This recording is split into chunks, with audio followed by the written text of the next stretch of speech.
بچه‌های مهمون کوچولوی منو نگاه کنید، اومده داخل. دیگه با من خیلی رفیق شده. خیلی با من رفیق شده برای من پسر خاله. برو بیرون برات غذا بیارم. برو بیرون، الان اینجا کثیف میکنی. برو بیرون. آب باریکلا بچه خوب. اینجا وایسا. Yes. You come my room? Yes. You come like sit together. What? You hungry? Yeah. What? You hungry? What you hungry? Come in. Ooh, you very friendly. You come connect me.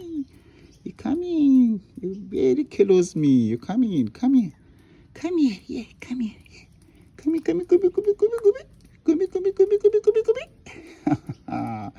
You good boy. You funny. You're very funny. You're very funny. You mommy, you daddy, where are you going, mommy, daddy? Come here. Huh? What? You very good. You good friendly. Come here. Hungry boy, come here. What? Little more eat? Full? Come. What do you talk? چی میخوای بگی عزیز من؟ ها؟ نه ترس، من که کاریت ندارم. راحت میاد دست من غذا میخوری بعدم میترسی برای خودت. من که تو رو کار ندارم که. بیا جلو ببینم. بیا.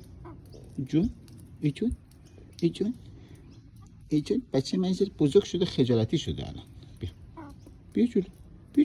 آره بخور پسری. بخور. No shame. What is shame? Come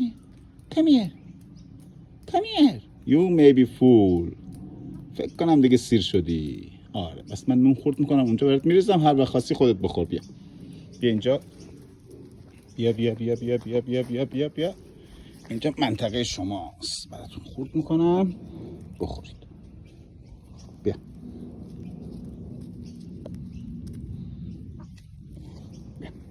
نه ترس دیگه، تو که میای دست من غذا میخوری بعدن چرا این کارا رو انجام میدی؟ این چه حرکاتی از خود انجام میدی ها؟ بیا جلو. اینا سهمیه شماست، من که نون نمیخورم، برای شما میگیرم. هر وقت میای در خونه برام آواز میخونید، برام کلی لذت بخشه. روحیه من عوض میکنید، منو شادابم میکنید. میدونم یکی هست که هوامو از اون بالا داره، نمیذاره تنهایی به من فشار بیاره، نمیذاره تنهایی غمش رو سر من بریزه. شما پرندهایی که زبون ندارید اما با صدای زیباتون برای من آواز میخونید، برام کلی آرام بخشه، کلی به من لذت میده. آره. بعضی اوقات کسایی هستن میان در کنارت تو آزارت میدن، اما شما حیوونا بدون هیچ دلیلی، بدون هیچ آزاری میایید نزدیک آدم، محبت نشون میدید. محبت آدم رو میبینید، بیشتر محبت نشون میدید و آدم خیلی لذت میبره.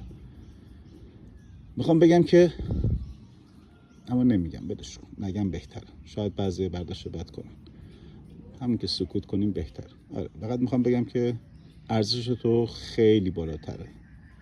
شما محبت خوب درک میکنید و متوجه میشید محبت یعنی چی. روز خوبی داشته باشی پرنده زیبا.